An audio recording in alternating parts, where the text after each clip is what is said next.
Welcome back to Tech Institute. Let's see what is method overriding in Java. So it allows a subclass or a child class to provide the specific implementation of a method that is already provided by the one of its superclass or superclasses. This is known as method overriding.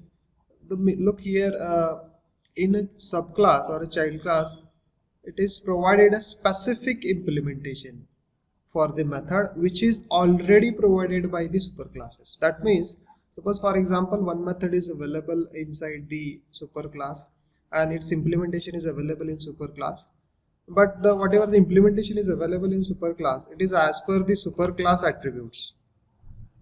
And similar type of approach you want to do in a subclass, but the data members or the operations what you want to perform, it is depends on the data member of the child class, but the operation type is the same. So in that case, the subclass and the superclass method you can keep same and you can override the method. This is actually basically known as the method override. So before to override the method, some certain rules are there, and these rules are very important while performing the method override. Let's see one by one whatever the rules are there. So first, look here. There must be an easy relationship. That means method overriding is only possible in inheritance because the concept is a subclass and superclass. This is a mandatory. So only in a easy relationship this concept is applicable. It is not applicable to the has a relationship. Second rule, in a method overriding, the return type, access modifier, method name and method parameter must be same in a subclass. In short, the method signature, this return type, access modifier, method name, method parameter is collectively known as a method signature. Okay. It must be same in a subclass which is available as per the superclass. Okay, it must be same. So it is not allow you to change it. Only you can modify the access modifiers. I will tell you later. That means it is allow you to only use the wider data type. Okay. Third rule is when we declare any method as a final in a superclass, at that time we cannot override that method. That means in a superclass, suppose you declare a particular method with a final, or you declare with a final void final void and displays like this. So that method you cannot override because the implementation of that method is already completed in a superclass and not allow you to extend the implementation of that method in a subclass. That's why it is declared as a final. So final methods are not applicable for the method overriding. Next rule is for method overriding, the access specifier of the subclass method must be same or wider than the superclass. So that is in a rule number 2, whatever it is mentioned, it must be same. But here it is little bit modified that it must be same or wider than superclass. That means in a superclass, suppose the method prototype is the access specifier for the method is the protected, and you want to override the method in a subclass. So at that time you can use the same protected access specifier for that method, or you can go the wider access specifier. Wider access specifier of the protector is a public. Okay, so you can go with the public. If there is no access specifier mentioned in the for the method, then by default it is a default access specifier. So who is a wider than the default is a public. Okay, so you can go like this. So next rule is you can use the @override Java annotation, and this @Java annotation is the one of the default Java annotation, and it is introduced in Java version 1.8. Okay, so what is the use of @override, and it is compulsory or optional? Basically it is optional, but standard programming practices we have to use @override annotation because it helps you at the time of compilation if you are working on the method overriding. So @override annotation indicates that the child class method is overriding its base class. So program makes more readable. So when you read this @override annotation, immediately programmer can guess, yes, it's a method overriding, and superclass same type of method is available, but the little bit implementation is specific to that class. Okay, but another useful thing is when you develop a program application, and when you are overriding the method, at that time suppose programmer sometimes miss the syntax in a spelling mistakes or something else, or you can write the method name incorrectly. So at that time, if the at the rate override annotation is already written before the method signature, at the there compiler will strictly check whether whatever method you are providing which is as per the superclass signature or not. If your method is not as per that signature and at the rate override annotation is written, at that time it gives you an error. So this is very important, and that's why at standard programming practices you have to provide the at the rate override annotation. Suppose you don't provide, suppose you forget to provide at the rate override and Java annotation, and you want to perform the method overriding, and little bit modification you did in a method name by mistake. At that time, there is no error. At that time, that method treated as the new method for that class, that is for that subclass. Okay, so it is not a method overriding; it is a your new method. So that's why it is recommended to use it. Okay, so these are certain rules for the method overriding. Let's check an example on the method overriding.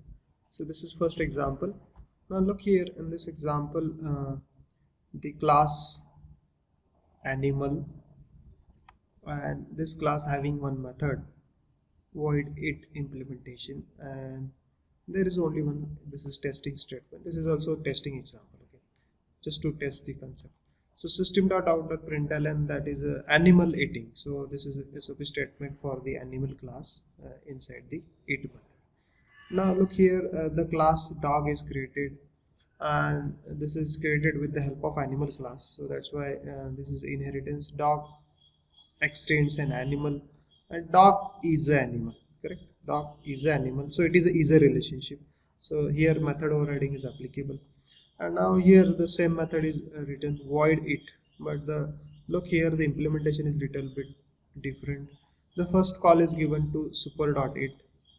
So super.it means superclass of the dog is animal, and animal having an it, and it prints the animal eating. And another SOP statement is available inside the method is dog eating a bread. So dog eating a bread is the implementation for the eat method of the dog class. So here the implementation is modified for the eat in a dog class, and for the eat it is a general one, that is animal. So dog is an animal, animal is eating, it is okay, but the dog specifically eat the breed, so it is a specific implementation for the dog class for that its respective eat method. Okay, now look in a testing class, dog d is equal to new dog, the instance is created. Dog d is the reference, and it is pointing to the object of dog itself, and d dot it gets called, obviously object is same and reference also same, that's why method gets called from the same class. So it jumps to the this eat method, and the first call is super dot it, so it jumps to the super class eat method, it prints the animal is eating, come back to the original method, and SOP statement is dog eating is bread. So the output of this program is animal eating and dog eating bread. So is it a method overriding? Yes, it is a method overriding. How? Look here, the method signature contains the access specifier, return type of the method, method name, and the parameters for the method. So what is the access specifier for this method? There is no access specifier, that's why it is a default, and default is accessible inside the package. So this is what is the return type of this method is void. What is the name of the method is it. There is no parameters for this method. Same method signature is applicable here. No access specifier. Return type is void. Method name is same. No access. No parameters for this method. So this signature and this signature matches. This is a relationship. This is superclass subclass. So it is a method overriding. Okay. So here please provide the @ override annotation, because here suppose I do little bit modification in this set, so compiler will give you error at the time of compilation. And if you are not writing @ override annotation, if I do changes into this method here, any name or anything else, so it will work. Why? Because it treated this method is a its new method for this class. That's why at the rate override annotation, it checks your method is correct or not at the time of compilation as per the method signature which is given in a subclass. Now let's see the demonstration on this. So look here. So inside the project I just create a new class is animal.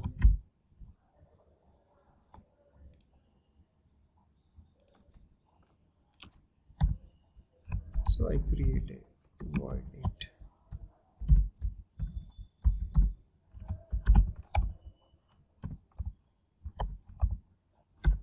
System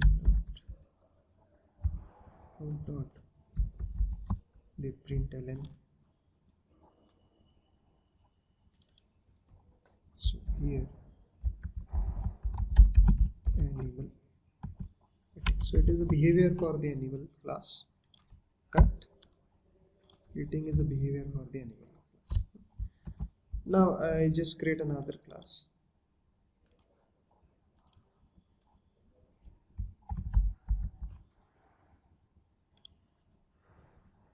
And here I just take an help of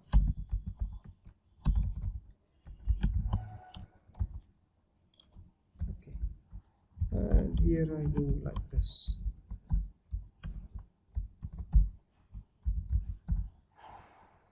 And here, so first I will tell you without a Java annotation, so how it works. It works fine, but I want to make it different. So dog eating bread. Is it okay? And now I create a testing class.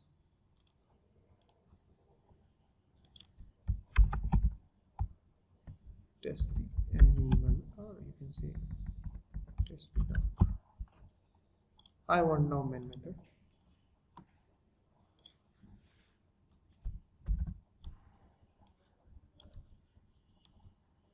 So here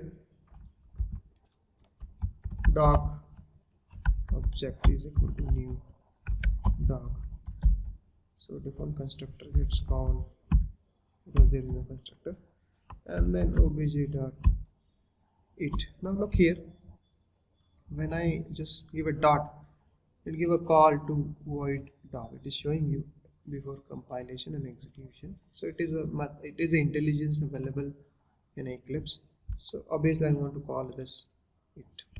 Just save it. Check the output. So it is showing you dog eating a bread. Okay.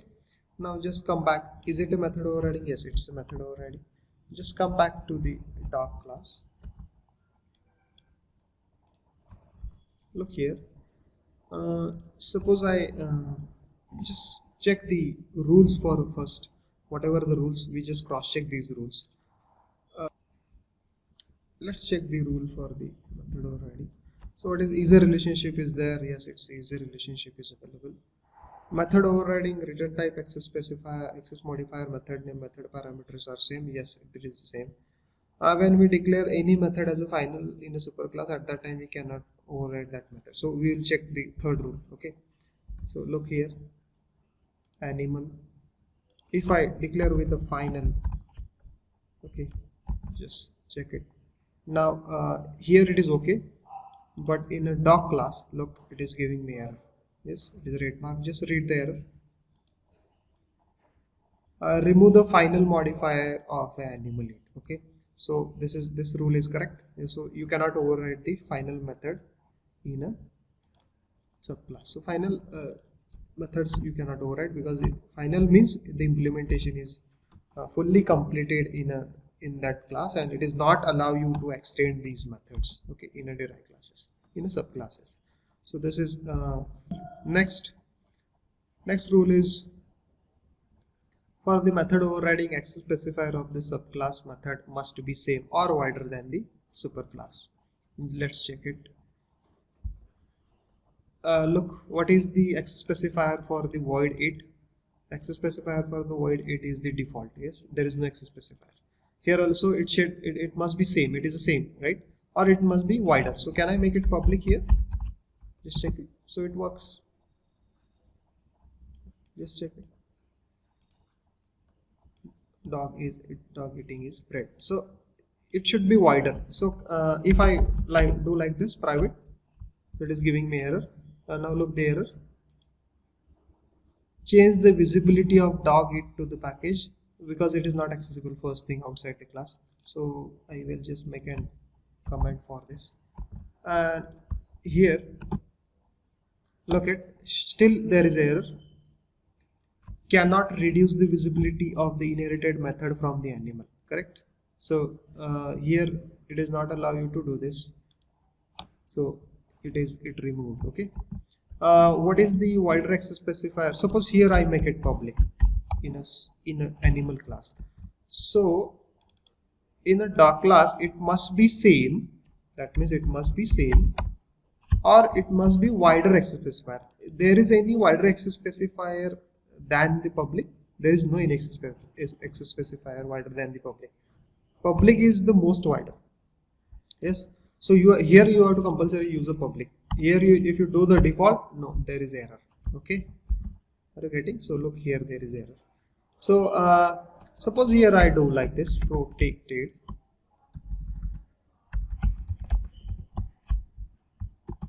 So look here.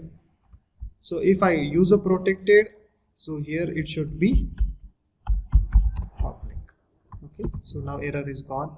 So who is a wider than the protected is a public. Can I make it here protected? Yes, you can do it.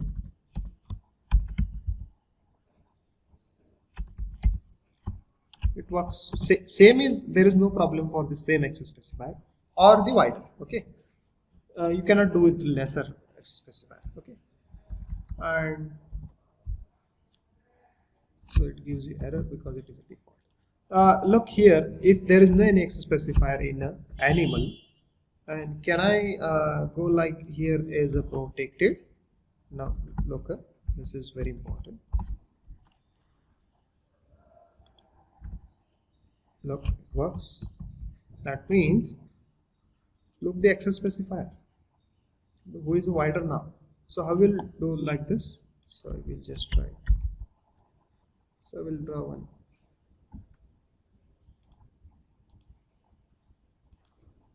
Look, so how will do this? Bottommost is your private.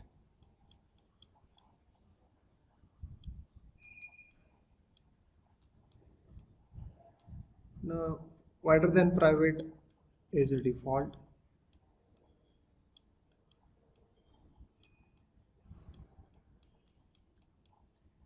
Wider than default is your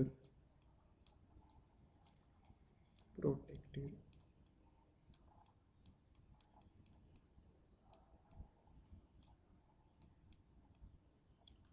And last is public. Okay, now look here. So in a super class, if the private method is available, first thing, private methods it is not allow you to override. So okay, because private are not accessible outside the class, so it is meaningless. Okay, but default methods you can override. So default method is available in suppose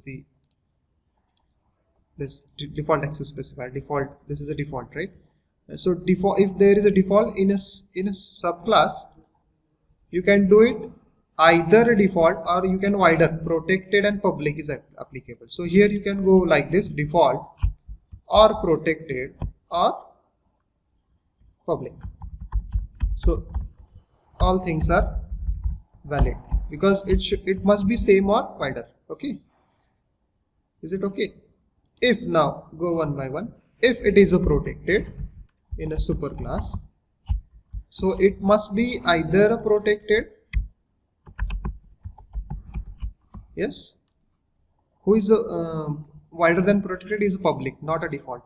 So either you can go with the protected, that is the same, or you can go with the wider. Now it is a public, so both are valid. Okay, are you getting? This is only applicable for method overriding, this sequence for the method access modifiers. Okay, access modifier concept is little bit different in for the packages. Okay, it is only different in a protected and defaults. Okay, so here this is the sequence, you have to just remember it. Now just come back to the next rule.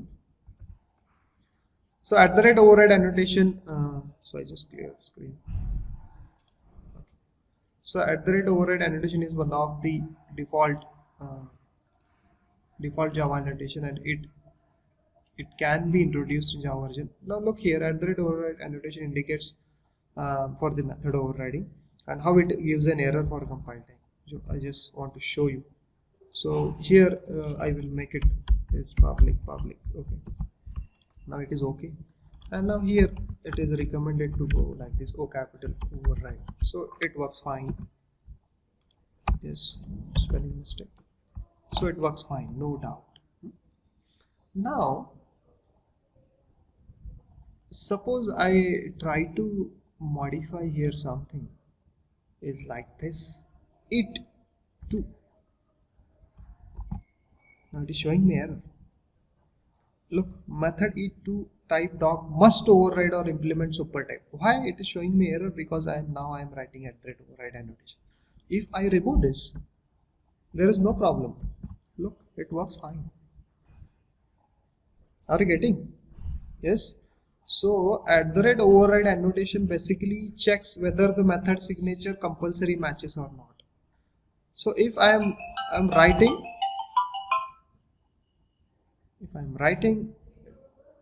so compulsory compiler will check the next statement is as per the super method signature or not, that is method overriding signature or not.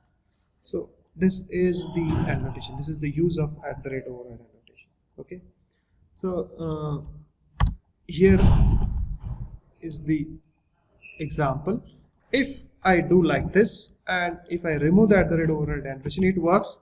And why it works? The reason is it2 is the specific method for the doc, and here you can give a call to superclass method also, right? Super dot it, so it is applicable because super keyword and the if the method is accessible, then you can give a call of superclass anywhere. Yes, because it is public in a superclass, it works. Okay, so that's why please I recommend you go like this to write the annotation, and from this statement at the rate override annotation I can guess here, yes, this is method overriding, because look here n number of methods we can write it, right? Public void f2, right? So n number of methods may be there in class, and suppose here, suppose in this example there is no in this example f2, suppose there is no any at the rate override annotation, and now tell me from this syntax, tell me which method is available in a superclass. So can you just guess? We cannot guess it, right? Because n number of methods are available, and from there is no any annotation, and you cannot guess it. So here you cannot write at the rate override annotation, correct?